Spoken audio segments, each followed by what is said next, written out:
Hello and welcome to this segment of World Vaping Day's VapeTV. I'm Fred Roeder. I'm the Managing Director of the Consumer Choice Center, today live from Lockdown London. And I have the great pleasure to use the next hour with my two fantastic colleagues, Bill Wirtz from Luxembourg in the white shirt, and David Clement from Toronto, Canada. And we want to discuss today with you vaping regulations around the world. Want to share some of our experience and expertise on working on vaping regulations. We just heard Yael Ossowski talking especially about the science and myths and facts about vaping with Professor Bernd Meyer from the University of Graz. Now we actually just want to look at some numbers. We just released a little interactive map showing vaping regulations around the world and how many vapers already exist per country, how many people vape, and how many could potentially switch if we would have smarter vaping regulation in different parts of the world. So before we dive into our map, I would just maybe just very quickly share a couple of anecdotes my colleagues Bill and David have been recently involved in and worked on. So Bill, you're currently under lockdown in Luxembourg. How is the situation there with vaping? Hi. Yes. Well, lockdown not as much anymore. I was actually in a bar yesterday, so that's been enjoyable. And being able to vape, unfortunately not inside, which is prohibited under the rules in Luxembourg. I actually through the lockdown I had a bit of difficulties being a vapor myself, getting the things I wanted because I was using a brand that did not sell its cartridges in Luxembourg. And getting it from abroad would have cost me a lot. And in Luxembourg, I am not allowed to receive a device in the mail.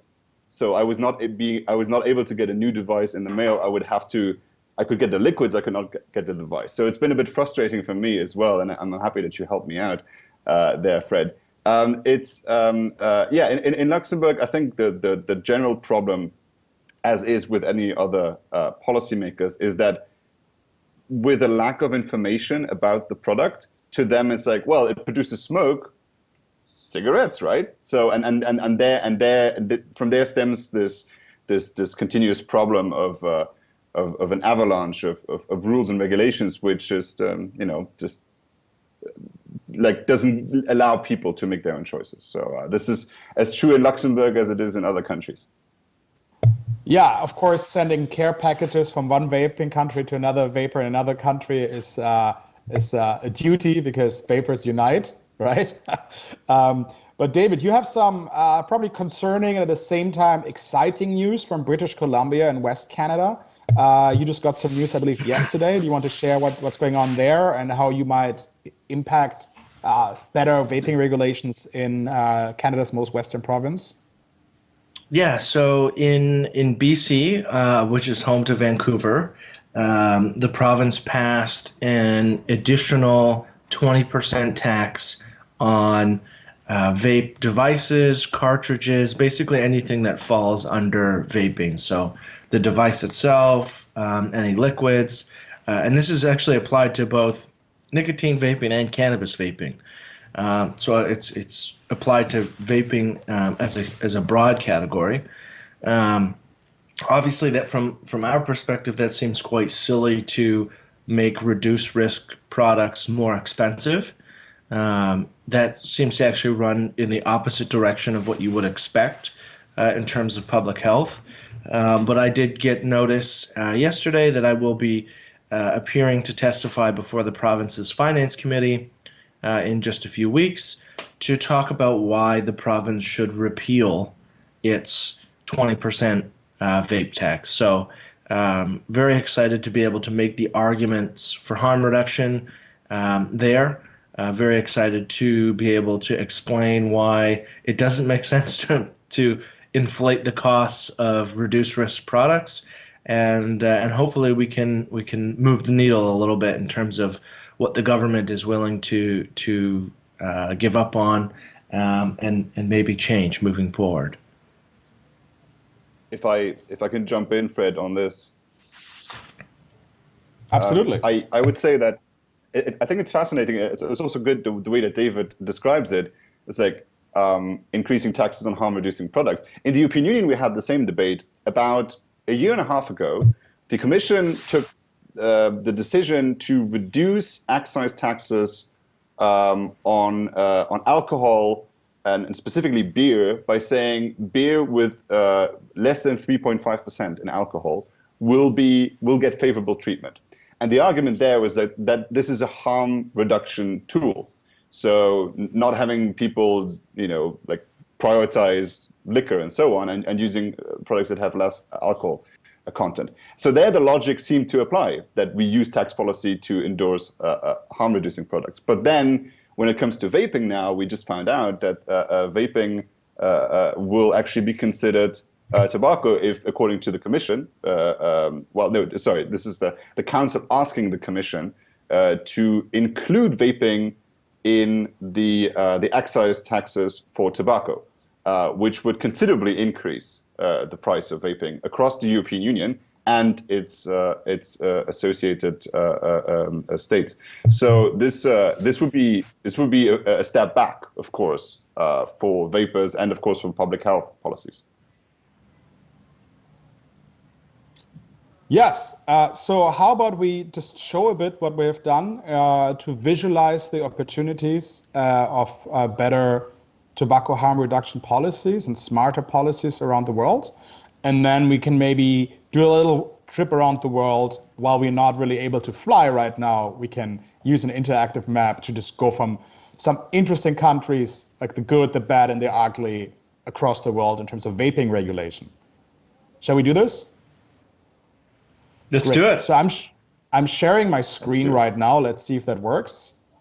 So what we did is to look at vaping regulations in total 61 countries across the world. These were countries who were able to find the actual numbers of adult vapers in that country.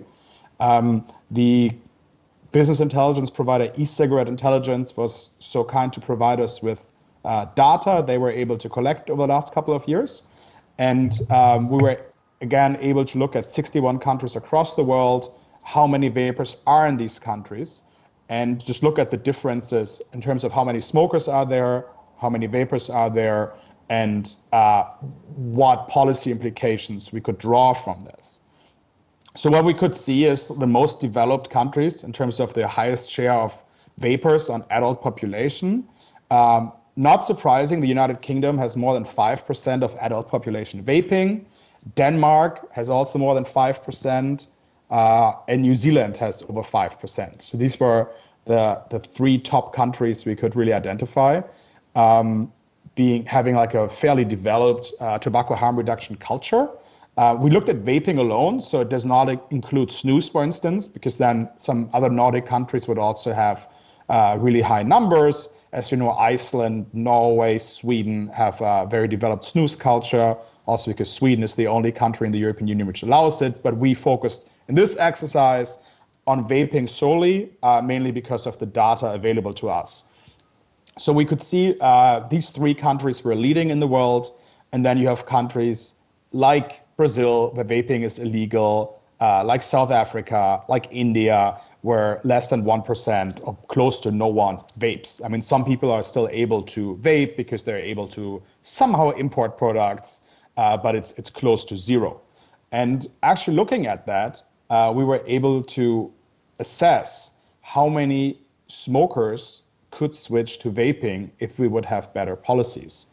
And we basically used the United Kingdom with a very progressive tobacco harm reduction policy as a reference country. And we could see that in the last 10 years, almost 2 million people were able to switch from smoking to vaping in the United Kingdom. So right now we have actually about 2.8 million vapers in the United Kingdom, which is around 6% of adult population, 6.5%. And we basically use these numbers switching from smoking cigarettes to vaping, to look at the other 60 countries where we had data on how many vapers we have right now and how many, according to the WHO, how many adults are smoking. And we wanted to estimate how many people could actually switch. And we visualized this. If you Google from smoking to vaping, you will probably find as the first Google hit our interactive map, and you'll be able to see it. Because it's really nice, you can hover from country to country and see how many people could switch. So, but let me just tell you the top 10 before we dive into different countries. The top 10 in our ranking shows that in China alone, if vaping regulations would be adjusted or adapted to the UK's vaping regulations, 76 million people could switch from smoking to vaping.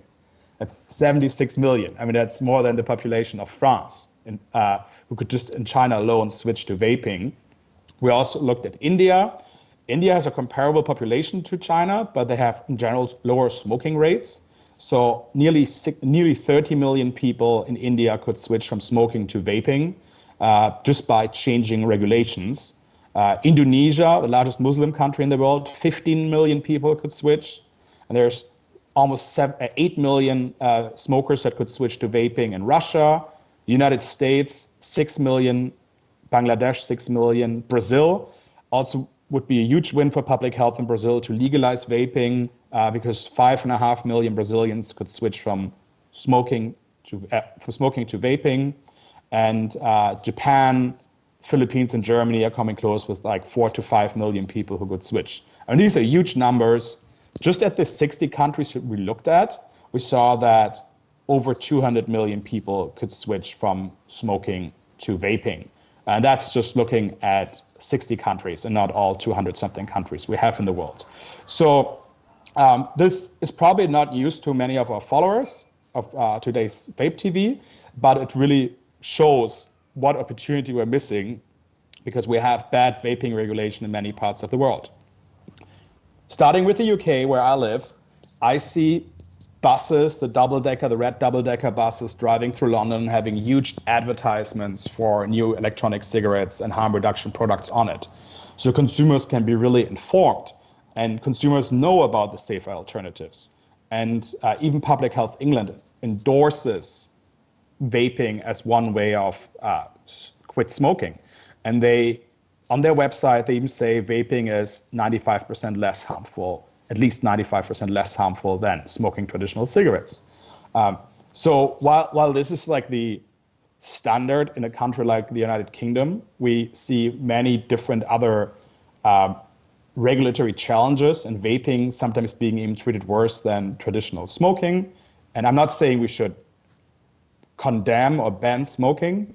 I actually every now and then also have a cigarette and enjoy it a lot, but we should definitely not regulate vaping more strict than smoking. And that's something unfortunately happening in several countries. So we just heard this week that Mexico's president made a decree, I think it's similar to an executive order in the United States, where they banned the importation of vaping devices. So while vaping has been already banned in Mexico, the sales of vaping devices domestically had been already banned for over 10 years. There were still vapers who were able to just, get vaping devices and cartridges shipped from other countries through eBay and other services, and that also now got fully banned. So vapers are basically left to either switch back to cigarettes or just be very unhappy. And Mexico is just like the latest example of many countries that have banned vaping. Brazil, huge country where the Consumer Choice Center also works on pushing for tobacco harm reduction. I can talk a bit later more about this. Vaping is also banned since the late, I think 2009.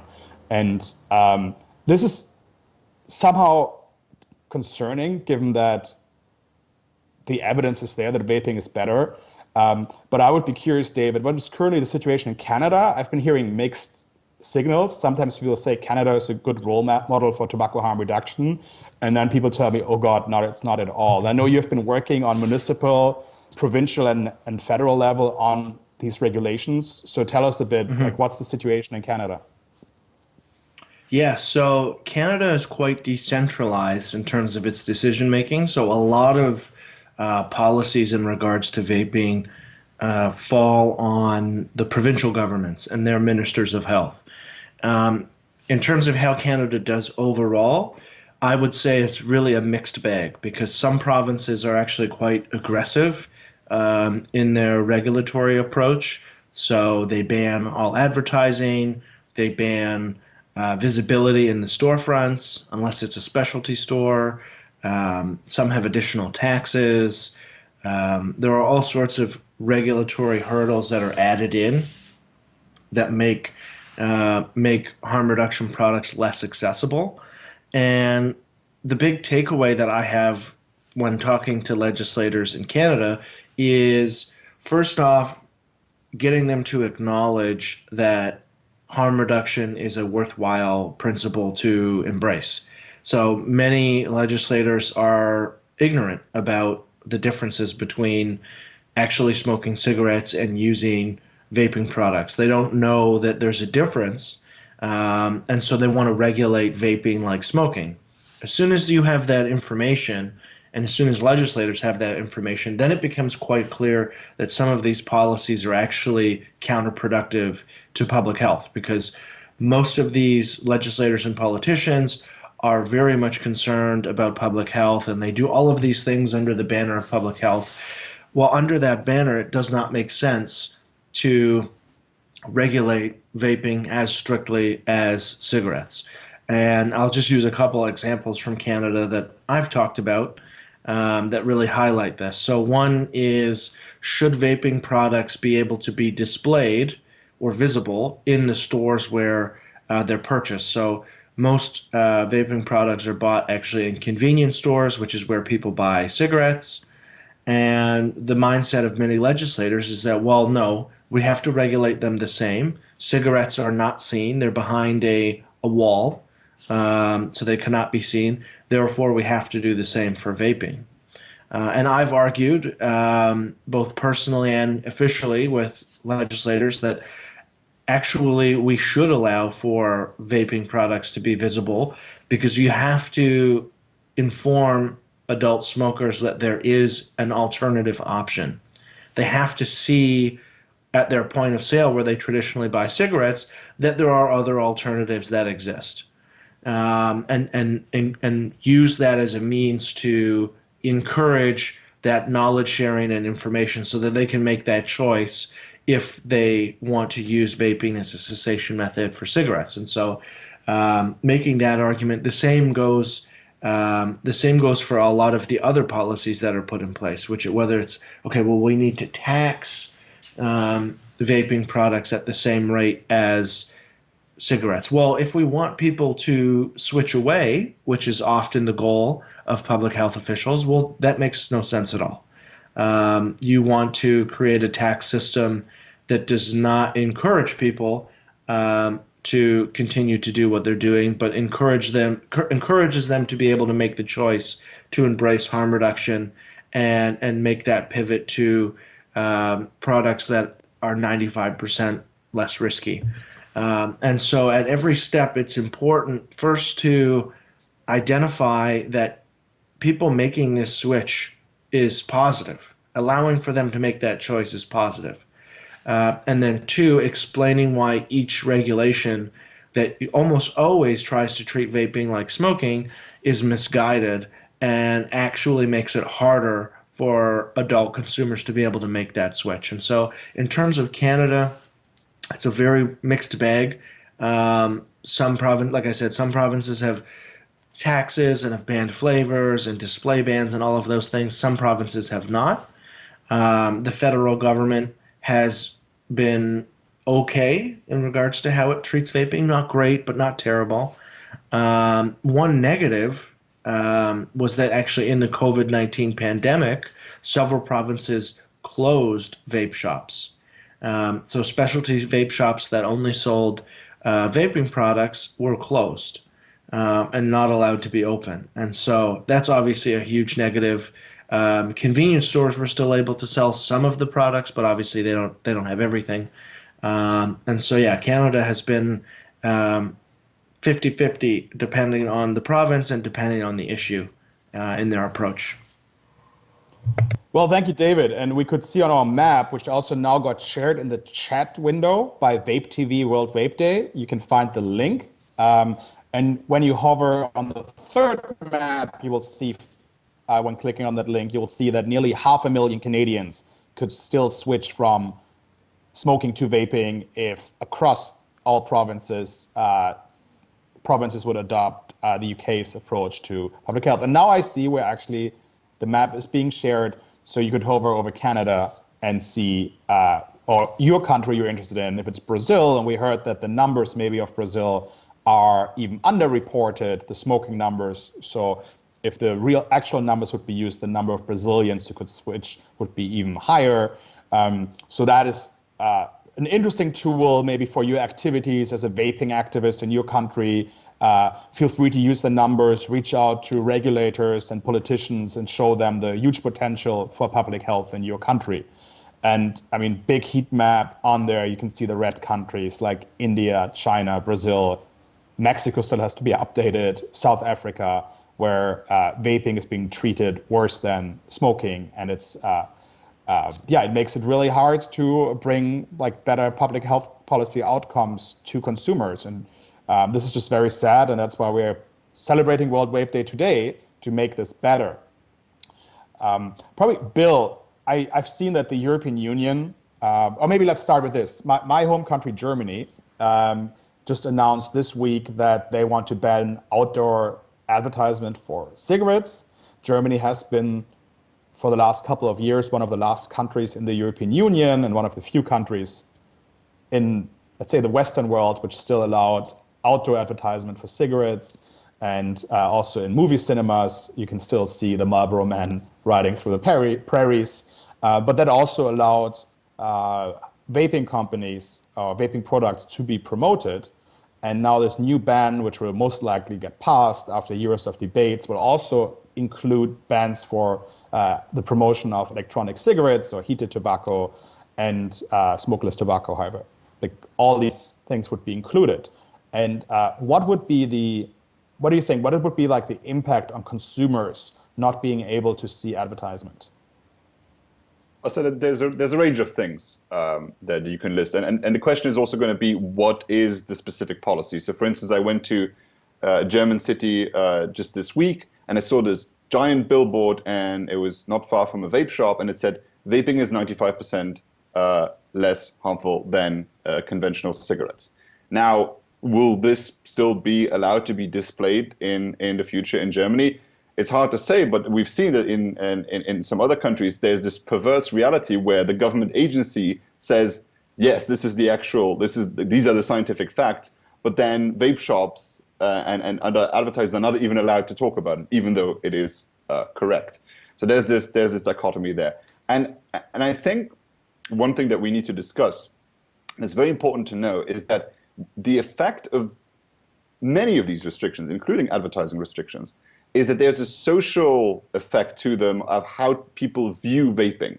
Because to the everyday consumer who doesn't necessarily follow vaping and just watches the news once in a while, they're insecure as to what vaping is and how safe it is, because they see the government constantly regulating something, so they assume it must be bad for them. So I read a bunch of tweets from medical doctors in France, and one of them, his testimony on Twitter was, I just had one of my patients here who smokes one pack of cigarette a day, and then I said to him, well, don't you think you might be considering vaping? Oh, no, I read in the news that's terribly bad for you.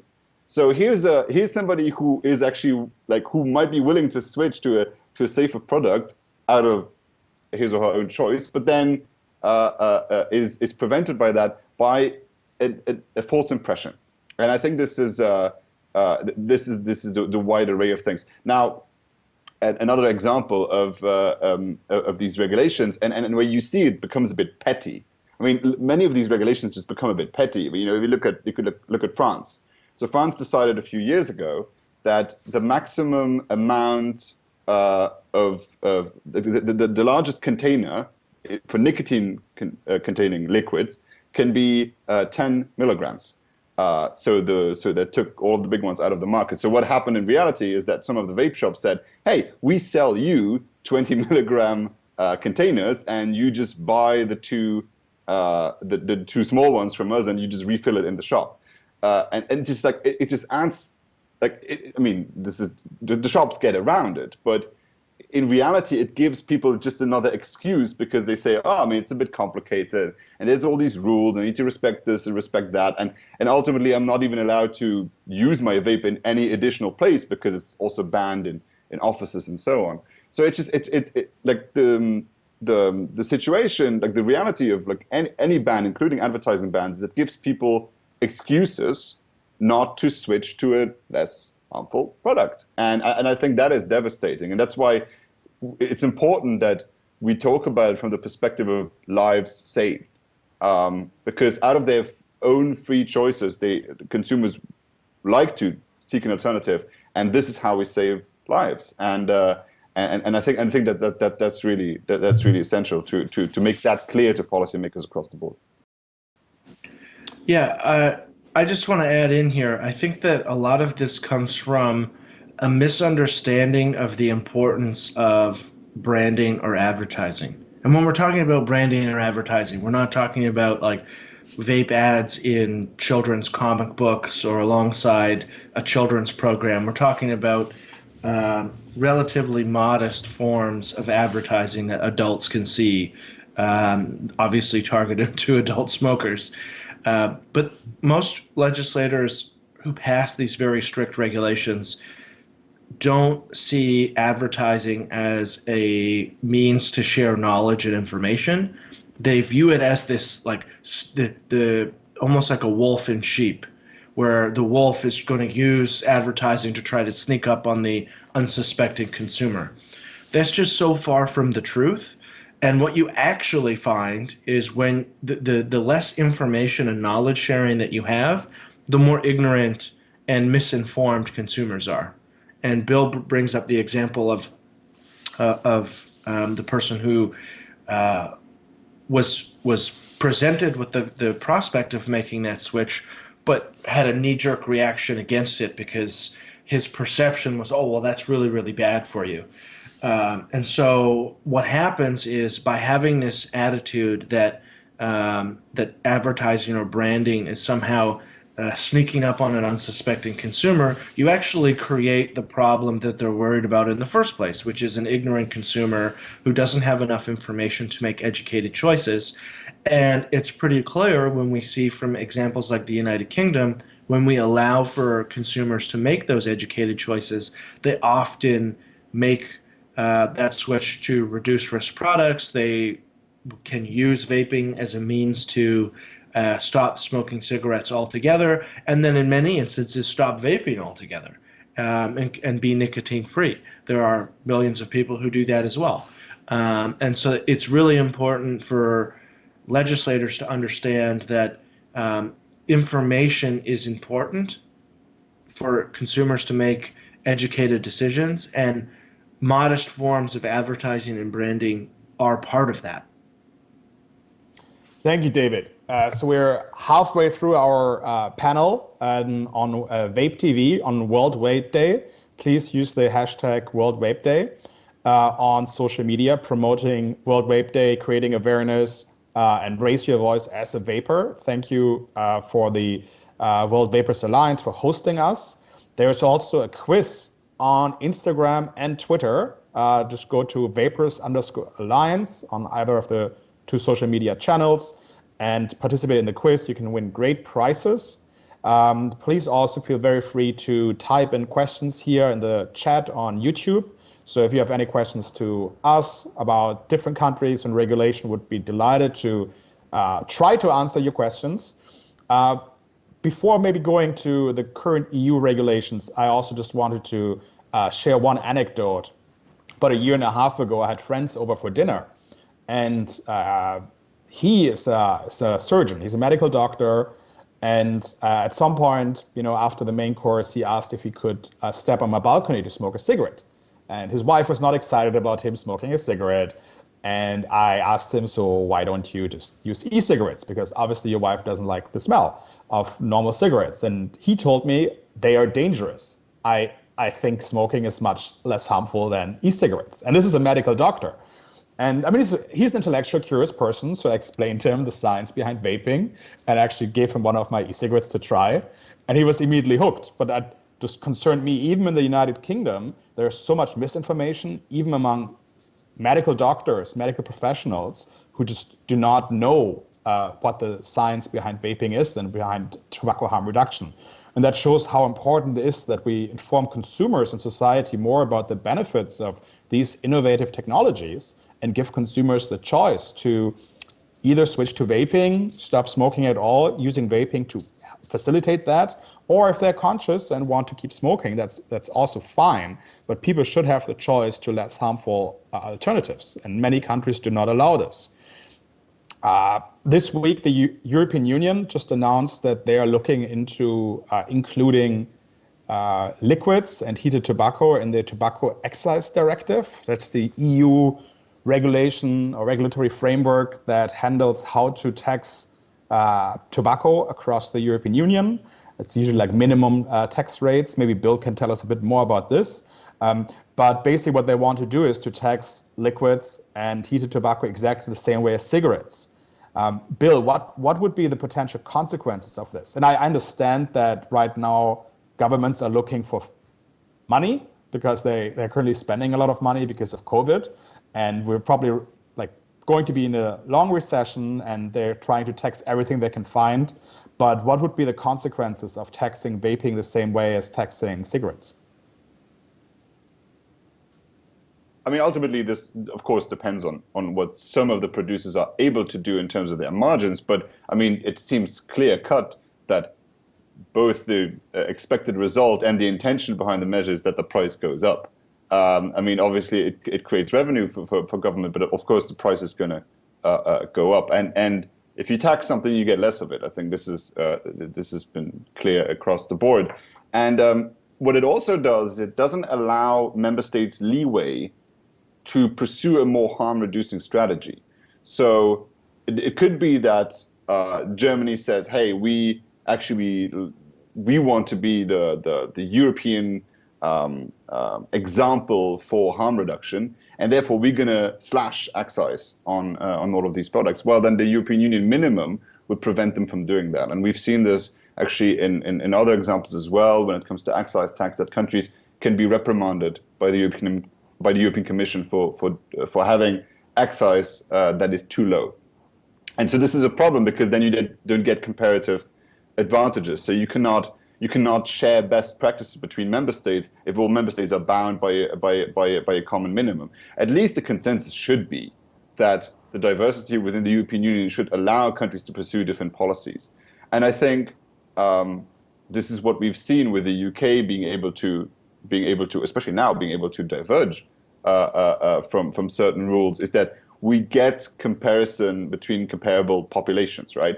I mean, comparable populations also means what percentage of the population is smoking cigarettes right now? Can you compare those two? Like, it's difficult to compare Greece with Sweden because the smoking habits are completely different in those two countries. But if you have comparable nations, then it'd be good for them to diverge. Something else I wanted to just say, I read this fascinating document by the European Commission that is a e-cigarettes mythbuster paper. I think later we can probably share this in the chat box. I think it's just, I'm not entirely sure it deserves the title Mythbuster. In point 3, it says, so the myth that they are busting is, why regulate a product that helps people quit smoking? Now that's a wonderful question, and that I would probably ask as well. And their answer in 3 lines is, e-cigarettes are a new product category which is growing rapidly and simulates smoking behavior. A concern for public health is that e-cigarettes will be increasingly used by young people and non-smokers. Well, there's a lot of that wrong with the answer, not in the least the fact that it didn't answer the question. I mean, so the Commission didn't even answer the question that it itself asked.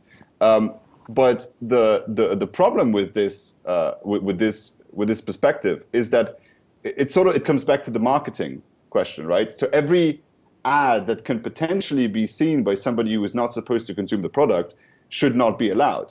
Well, you name me any ad that cannot be seen, right? Unless you have a subscription for like a specific streaming service that cannot be purchased by somebody who doesn't have a credit card, so is not 18 years of age. There's no ad that cannot be, of course, seen by a child as well. And if you apply that logic, then no advertising for anything bad should be allowed, because, I mean, kids are not supposed to eat too much chocolate either. So, well, then all chocolate advertising can be seen by kids and therefore should not be allowed. I mean, you go down the rabbit hole that will eventually touch on.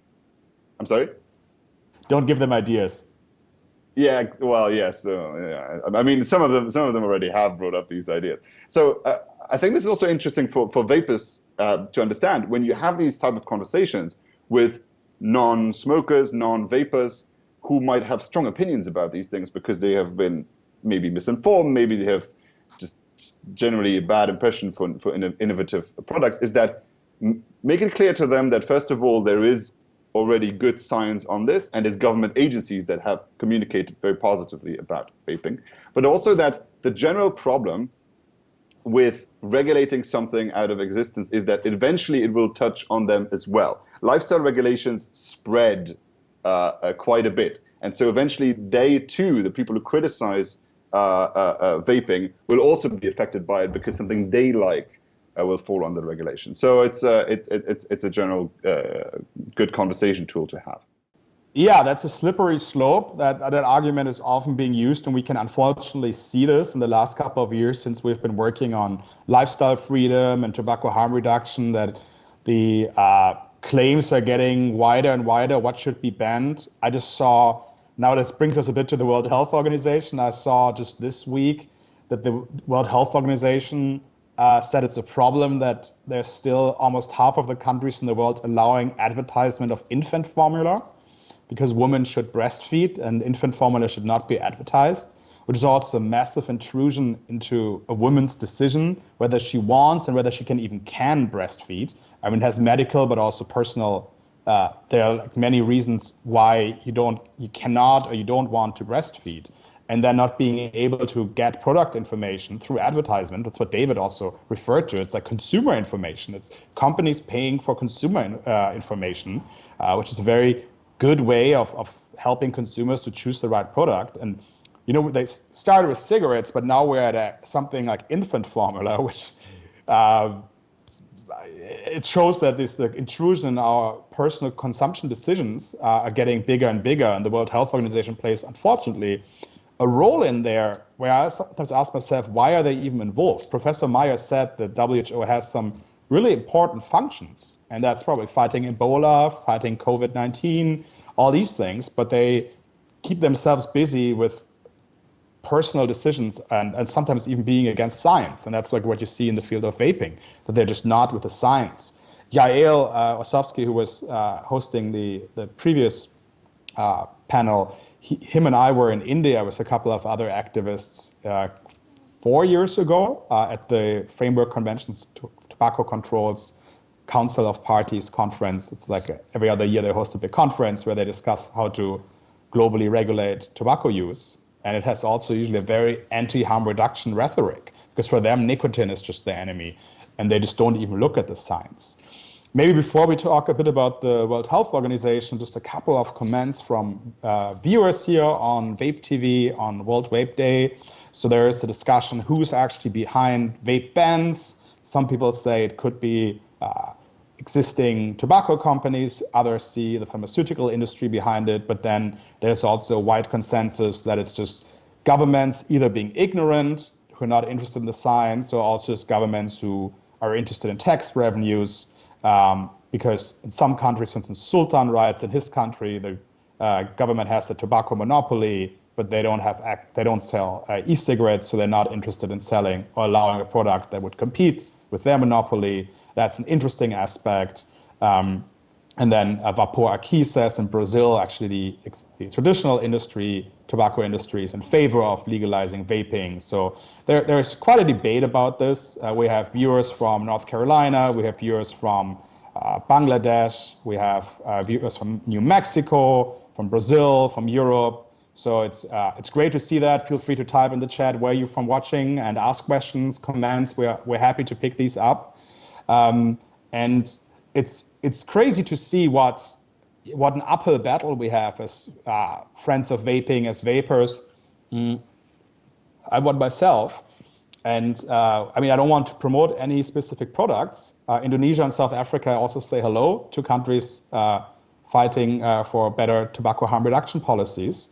But one thing I could see in the news also, that even some large e-cigarette producers are leaving many markets. While e-cigarettes are not fully banned, it's so hard for them to promote them and inform consumers that they have a good product. And the laws they need to comply with are so cumbersome and expensive that some large manufacturers of e-cigarettes are now leaving many markets and consumers are left alone. And that's even not just direct bans are kind of making companies to leave, but if you make things so complicated to comply with the law and so expensive, there's just no way for them to make money in these markets.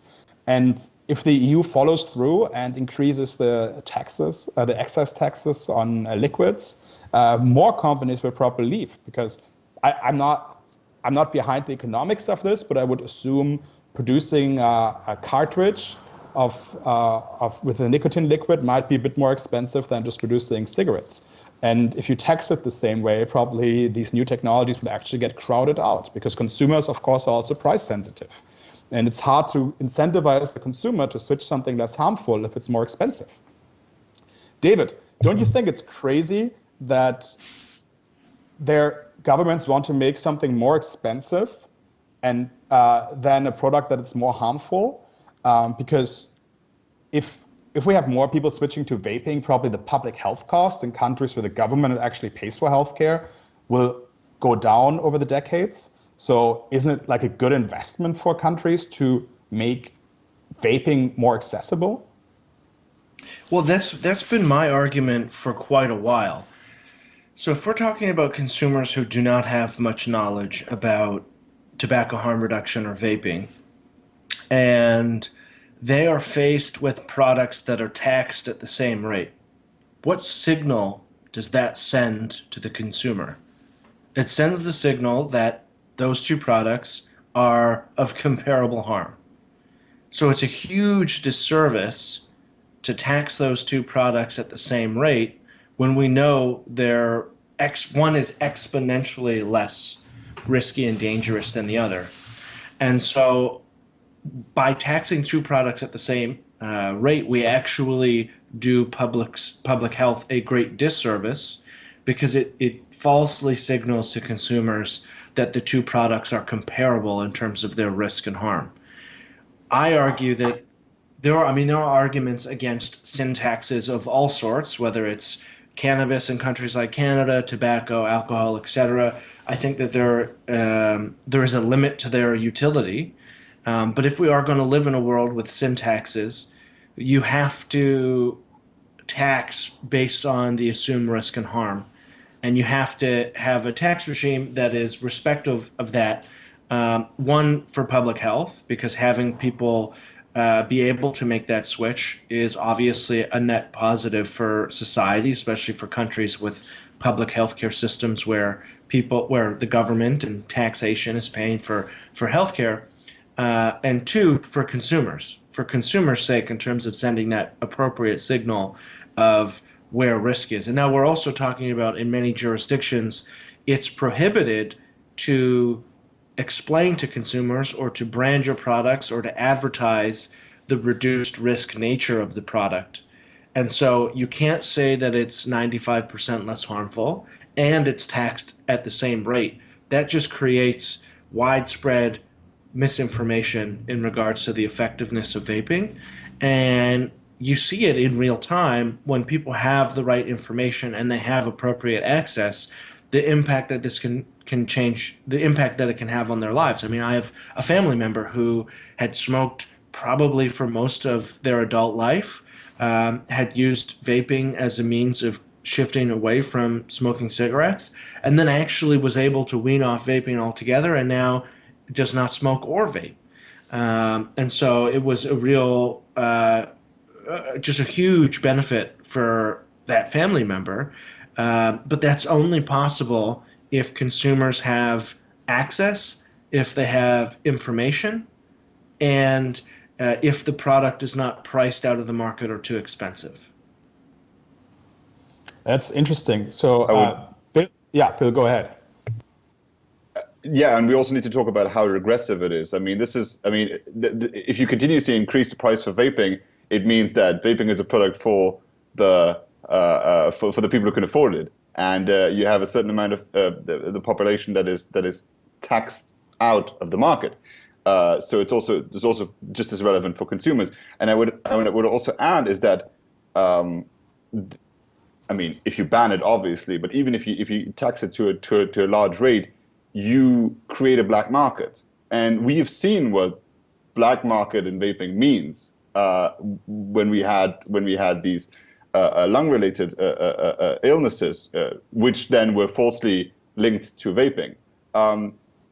If you prohibit certain products, or if you make them too expensive, then you have an incentive on the black market to do it. Now, of course, making counterfeit vaping liquids and counterfeit vaping devices, if both of them were to be outlawed, would be considerably more complicated than to make counterfeit cigarettes. So even on the black market, you incentivize people to go back to conventional cigarettes as opposed to using vaping. So it's counterproductive in so many ways to increase rules, regulations, and taxes. Great. Well, so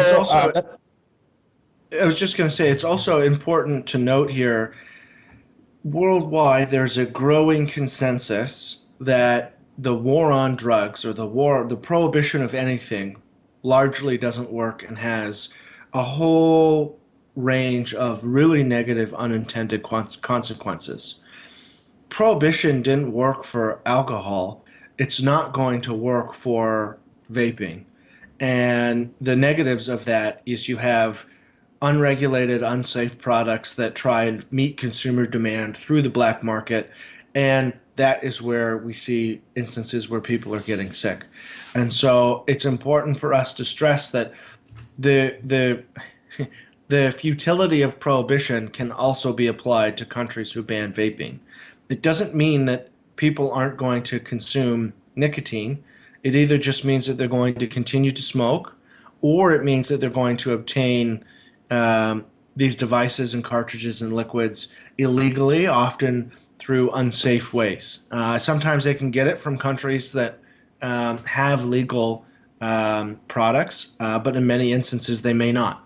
And that's where you put consumer safety at risk. That's where you have a variety of issues that rise up. And so it's important for us to highlight that prohibition doesn't work, and it still doesn't work in terms of nicotine.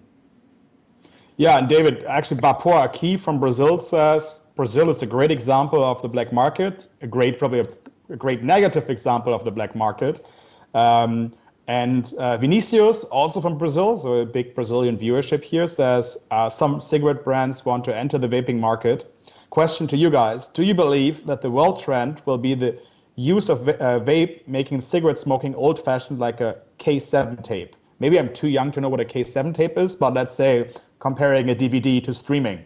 Do you think there will just be gradually a switch because people will find smoking old-fashioned and outdated? I actually do. Yeah, I think that if the regulatory system can be set up where these products are not priced out of the market, where there is some knowledge sharing through advertising, and where consumer access is at least comparable to the alternative, which is cigarettes, I do think that we could, in years from now, look back and see instances where very, very, very few of our peers smoke traditional cigarettes. But that is largely dependent on government. The market has created this reduced risk product, something that could potentially save millions and millions and millions of lives. But consumers need to be able to access it. And if we are too heavy-handed in our regulatory approach, or if we listen to some of the nonsense coming out of the World Health Organization, a future like that is further from reach than it should be. And so it's important, it's part of the reason why we do what we do. It's important that we continue to emphasize the reality of the situation, the importance of tobacco harm reduction, and push for regulations and legislation that allow for people to make that choice. And then I think if we do that, we will slowly see slowly see those numbers in terms of those who have made the switch increase to a rate where maybe in years from now we look back and traditional smoking is a relic of the past. Now, I don't think it would completely disappear, but it could certainly be reduced to something that is not as common as it is today. Yeah, so David, you also talked a bit earlier about it. So one of the things we're working on, especially you, David, is legalization of cannabis. And many countries are supportive of legalizing the recreational use of cannabis, which is a good trend for consumers because this black market has been existing for hundreds of years and created lots of violence and organized crime and victims because the quality is often unclear. And now at the same time, there's a war on vaping. While vaping is not just useful for nicotine, but it also THC or CBD can be vaped much less harmful than just rolling a joint and burning it. So where does this cognitive dissonance come from? That on the one hand, we have liberalization happening for some substances, but then even the tools of consuming the substance, like the less harmful tools, are under scrutiny. So I think it comes from two parts. The first is ignorance. So a lot of the public health regulators who push for what I would call prohibition-style regulations see vaping as equal to smoking.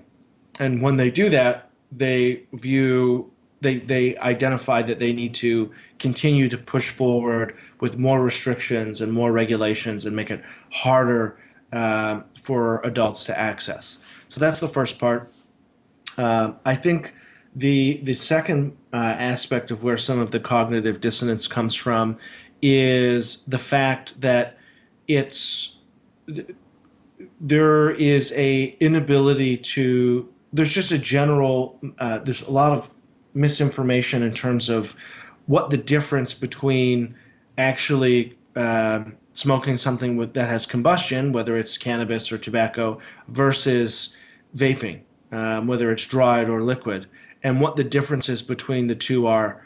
And so it's important for us to, in many senses, act as educators for some of these legislators because they're ultimately making the rules, to highlight the reduced risks on both sides, but also to highlight the negative externalities of some of these policies, because we've seen in the United States, and the CDC has reported, that a lot of vaping-related illnesses have come from black market products with substances in them that are not in legal products. And that's a huge disservice to everyone involved because obviously people are getting sick and we do not want that. They're purchasing substances through illegal means, which could be tied to other criminal activity. We don't know. It really depends. And so the cognitive dissonance is problematic, and it goes back to my prohibition mindset, is that if prohibition is failing, and the example of Canada, Canadian federal regulators have acknowledged that cannabis prohibition was a failure. Why would government regulators want to reenact some of those mistakes when it comes to tobacco harm reduction? Yeah, I don't know, but that's why we're doing what we're doing. So that's a great point, David. We need to wrap up here very soon. Bill, any last thoughts from you? No, I think David explained it pretty well. This example, I just a very, very quick anecdote. We were talking to regulators in a country that wants to legalize cannabis, and the responsible person said, yes, one of my concerns if we legalize cannabis is that people are going to go back to smoking. And then David said, well, you do realize that it can also be consumed by vaping or edibles and other products. So very often it's the fact that lawmakers are actually not particularly aware of the alternatives and not necessarily aware about the science behind it. So and that's there's why, a lot of work to do, but I think meetings. regular citizens. Yeah, that's why you guys go in these meetings and educate regulators. David, next up, I think on June 12th, 14th, with the government financial committee of British Columbia in Canada. You will educate them a bit about how to tax vaping. And we need to wrap up here. It was a great pleasure. Both of you, thank you for waking up early on a Saturday. David and Bill, thank you for sacrificing your Saturday afternoon to join vapers from all around the world on World Vape Day here on VapeTV, hosted by the World Vapor Alliance. We hope to work with all of you more. It's going to be a long battle for all of us, but eventually I think we can change the debate. We've seen it on cannabis. It's possible. Next up, we have Julie Versner from INCO, a very large tobacco harm reduction alliance with lots of scientists and vaping and tobacco harm reduction activists. Julie will call in from the United States, so probably she will give also some perspective on what's happening in the United States. And then I'll be joining Paul at 5:45 p.m. Central European Time with a roundup of the day. We'll just reflect what happened today and what the action items for all of us as vaping activists could be. Thank you all viewers. Thank you for getting up really early in North America and South America. Thank you for staying up late. Those tuning in from, for instance, Indonesia, India, Bangladesh, and also greetings to our friends from South Africa who have a tough battle ahead of them. Thank you so much, and let's stay all in touch. Use the quiz on social media and use the hashtag World Vape Day and make it bigger than World No Tobacco Day tomorrow.